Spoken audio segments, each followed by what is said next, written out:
बिस्मिल्लाहिर्रहमानिर्रहीम, अस्सलाम वालेकुम। ईद उल अज़हा के बाद से मुसलसल अच्छी ख़बरें आ रही हैं पाकिस्तान के लिए, और जो हमारे इकनॉमिक इंडिकेटर्स हैं वो भी बेहतर होते हुए नज़र आ रहे हैं। मिसाल के तौर पे हमने स्टॉक एक्सचेंज को देखा जो 15 माह के बुलंद तरीन सतह को छू गया और तकरीबन 8 दिन के अंदर अराउंड 4000 से ऊपर 5000 के करीब पॉइंट्स का इजाफा हो चुका है। इसी तरह से डॉलर को देखें तो जब डॉलर इंटरबैंक मार्केट में भी अप्रिशिएट कर रहा है और ओपन मार्केट में भी डॉलर इंटरबैंक मार्केट में भी नीचे आ रहा है और रुपया अप्रिशिएट कर रहा है। इसी तरह से ओपन मार्केट में भी रुपया डॉलर के मुकाबले में अप्रिशिएट कर रहा है। और पाकिस्तान पिछले एक माह के अंदर पाकिस्तान का रुपया बेस्ट परफॉर्मिंग करेंसी बन चुका है। 3.1% से ज़्यादा US डॉलर के अगेंस्ट मजबूत हुआ। और अब हमने देखा कि स्टॉक एक्सचेंज भी पाकिस्तान की जो है वो भी टॉप बेस्ट परफॉर्मिंग मार्केट बन चुकी है। उसके अंदर भी इंटरनेशनल मीडिया ये कह रहा है कि अभी भी बहुत ज़्यादा गुंजाइश है कि उसको और ऊपर इंडेक्स जाएगा, और यकीनन जाएगा, क्योंकि पाकिस्तान के पास अब जो सिचुएशन थी वो टोटली चेंज होकर रहेगी। एक वक्त था कि डिफ़ॉल्ट की सिचुएशन पे खड़े थे, और आज जो है हमारा डिफ़ॉल्ट जब से पाकिस्तान ने IMF के साथ IMF ने पाकिस्तान का SLA किया, स्टाफ लेवल एग्रीमेंट किया है स्टैंड बाई अरेंजमेंट के लिए $3 बिलियन का, जो कि 9 मंथ के लिए होगा। इसने पाकिस्तान को एक बूस्टर दिया है, एक कॉन्फिडेंस, इन्वेस्टर का कॉन्फिडेंस वो बढ़ गया है।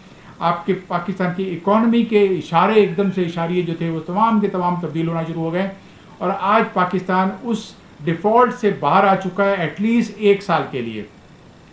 अभी थर्सडे को सऊदी अरब ने $2 बिलियन पाकिस्तान के अकाउंट में, स्टेट बैंक के अकाउंट में डिपॉजिट किए, और आज UAE के भी $1 बिलियन की नवीज सुना दी है डिपॉजिट होने की। इसके साथ ही आज IMF के एग्जीक्यूटिव बोर्ड मीटिंग के दौरान पाकिस्तान का स्टैंड बाई अरेंजमेंट $3 बिलियन का अप्रूव कर दिया गया है, और इमीडिएटली IMF पाकिस्तान को $1.2 बिलियन रिलीज करेगा, जो पाकिस्तान के अकाउंट में 3 से 4 दिन के अंदर मैक्सिमम क्रेडिट हो जाएंगे। तो इस तरह से हमारे वो रिजर्व जो बिल्कुल नीचे चले गए थे और $3 बिलियन की लेवल पे आ गए थे स्टेट बैंक के, अब वो बेहतर होकर पोजीशन हमारी अभी इस पे आ गई है।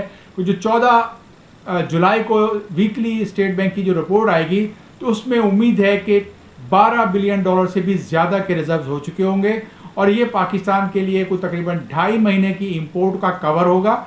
इससे अब हमारी पोजीशन जो इंपोर्ट्स के ऊपर जो कदगन लगी हुई थी, इंपोर्ट्स को रिस्ट्रिक्शन किया हुआ था और बैंक डॉक्यूमेंट रिटायर्ड नहीं कर रहे थे, उस पर थोड़ी आसानी आएगी। लेकिन यहाँ पे आपको मैं एक ये बात बता दूं कि अगर हम ये समझ रहे हैं कि हमारे पास अब LC की एप्लीकेशन लेके जाएंगे बैंक में और वो आसानी से बैंक आपकी LC खोल देगा, तो ऐसा नहीं है।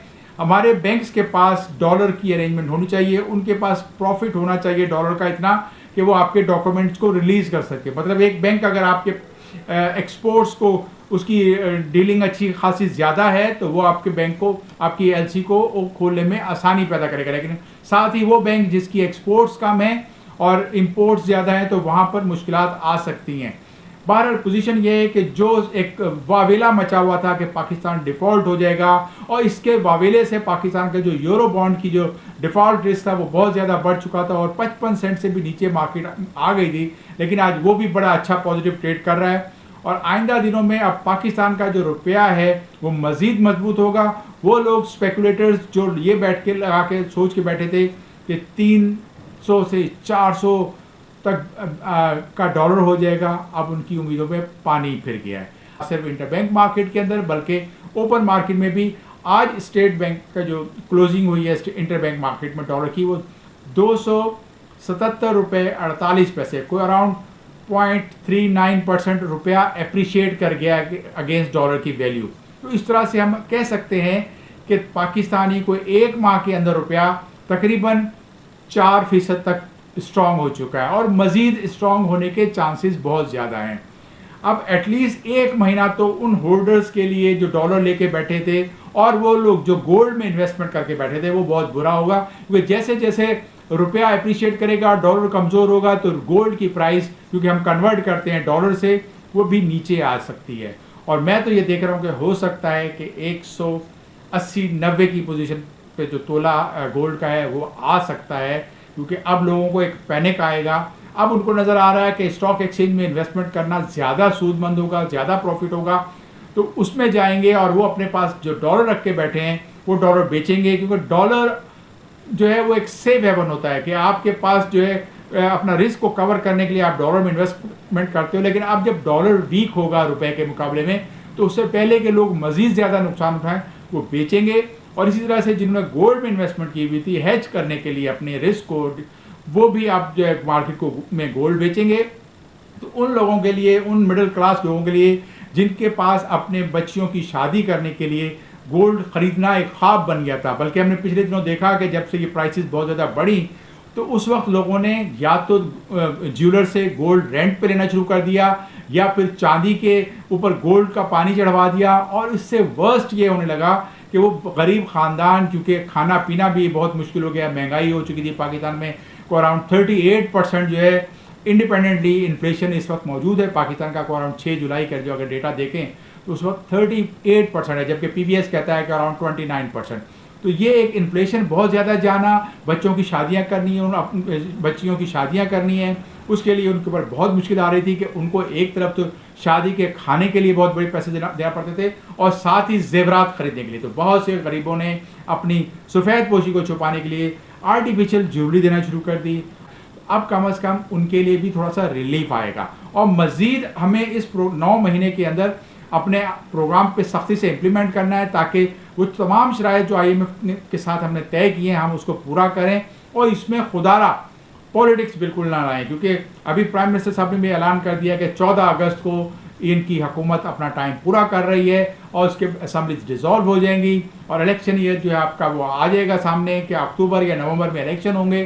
तो नई केयर टेकर गवर्नमेंट के लिए भी एक बहुत अपने सोच बाजार से काम लेना होगा, अपने वेस्टेड पॉलिटिकल इंटरेस्ट को साइड करना होगा और टेक्नोक्रेट की एक टीम लानी होगी जो बायस्ड ना हो, जो किसी एक पार्टी को सपोर्ट ना करते हो, वो सिर्फ और सिर्फ पाकिस्तान की इकॉनमी को फिक्स करने आए, उसकी जो इश्यूज़ हैं उनको फिक्स करने आए।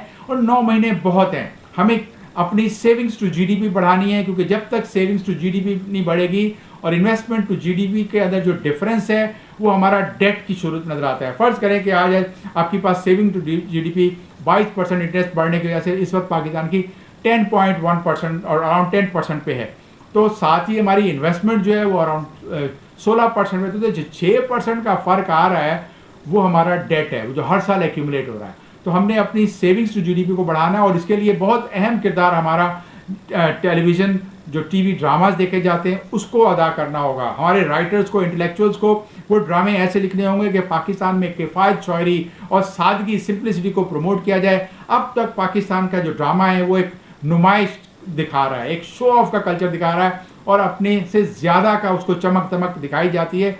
यही वजह है कि पाकिस्तान में स्पेंडिंग ज़्यादा होती हैं, पाकिस्तान में बड़े बड़े मकानात लिए जाते हैं, पाकिस्तान में बड़ी बड़ी महंगी गाड़ियाँ रखी जाती हैं, स्टेटस सिंबल के लिए एक मोबाइल फ़ोन जो 5-6 लाख का है उसको लिया जाता है, 12, 13, 14, 15 करोड़ की गाड़ी लेके चलते हैं, हालांकि मोबाइल फ़ोन ने भी वही कॉल रिसीव करनी है जो आपका छोटा 1400 या 2000 का मोबाइल फ़ोन अगर करता है। इसी तरह से आप अगर देखें कि इतनी महंगी चीज़ें लेके, ये असराफ है, ये स्टेटस सिंबल बन गया है। आप अपना स्टेटस इंप्रूव करना चाहते हैं तो अपने किरदार से इंप्रूव करें, अपना कंट्रीब्यूशन से इंप्रूव करें कि पाकिस्तान को इस बुरे वक्त में सपोर्ट करें। अगर टैक्स पेयर नहीं है तो टैक्स पेयर बने, क्योंकि अब एक और सख्त वक्त आने वाला है जो टैक्स पेयर नहीं है उनके ऊपर भी, और उसके ऊपर यकीनन टेक्नोक्रेट गवर्नमेंट जो आएगी वो एक्शन लेगी। टैक्स टू जीडीपी का जो बेस है, बेस को बढ़ाना है और साथ में टैक्स टू जीडीपी बढ़ाना है। पाकिस्तान में 9% अगर टैक्स टू जीडीपी होगा तो हमारे अखराजात कहाँ से पूरे होंगे? फिस्कल डेफिसिट आपका पहाड़ हिमालय बन चुका है, आपके अखराजात कम होते हुए नज़र नहीं आ रहे। आप कहते हैं कि आपके पास गुंजाइश नहीं है, गुंजाइश बहुत है। हुकूमत को कैबिनेट छोटी रखनी चाहिए थी, अब जो टेक्नोक्रेट आए उसके अंदर मैक्सिमम 10 वजीरों से ज़्यादा नहीं होने चाहिए, बल्कि मैं तो कहता हूँ कि 5 रखो और जो सूबों के काम है उनको सूबों को करने दो। आप ये सारी जो पावर है जो आप 18 अमेंडमेंट के बाद सूबों को दे चुके हो, तो फिर क्यों उनकी ही कॉपी की हुई, जीरोक्स कॉपी की हुई मिनिस्ट्रीज वफाक में रखी हुई है? वफाक कहता है कि मेरे पास तो अकाउंट शुरू ही नेगेटिव से होता है, मैं तो माइनस पे खड़ा होता हूँ सूबों को हिस्सा देने के बाद। तो फिर वफाक को सबसे पहले तो यही करना है ना कि फेडरल गवर्नमेंट का साइज छोटा कर दे, मिनिस्टर्स का साइज। और इसमें एक हमें ये भी करना होगा, जो आइंदा हुकूमत आए, आप सब जब वोट दोगे तो आप मंशूर में ये देखो कि उस हुकूमत ने क्या कैबिनेट साइज को छोटा करने का प्लान दिया है। फेडरल गवर्नमेंट के साइज को छोटा करने का प्लान दिया, उनका ऑस्टेरिटी मेजर्स क्या है, वो कितने अखराजात में चलेंगे, क्या वो छोटी गाड़ी पे गुजारा करेंगे, क्या मिनिस्टर पब्लिक ट्रांसपोर्ट या अपनी जाती ट्रांसपोर्ट पे इस्तेमाल करेंगे, क्या मिनिस्टर, सेनेटर्स, चेयरमैन जितने भी जिन्होंने पर्क्स लिए हैं वो ख़त्म कर देंगे, क्या वो प्योरली जिस तरह से वो दावे करते हैं कि मुल्क की खिदमत करने आ रहे हैं ऐसा किरदार अदा करेंगे? लगता तो नहीं है, लेकिन दुआ की जा सकती है अल्लाह पाकिस्तान की हिफाजत करे और पाकिस्तान के जो चलाने वाले लोग हैं उनको एक विजडम दे कि वो पाकिस्तान को इस कड़े वक्त में से निकाल कर और पाकिस्तान को दुनिया की बेहतरीन इकॉनमी के ऊपर लेकर आए। आपके पास इंडिकेटर्स आ रहे हैं, आप ऐलानात कर रहे हो कि हम G20 में चले जाएंगे, हम इतनी बड़ी इकॉनमी बन जाएंगे, लेकिन उसके लिए अमल ज़रूरी है।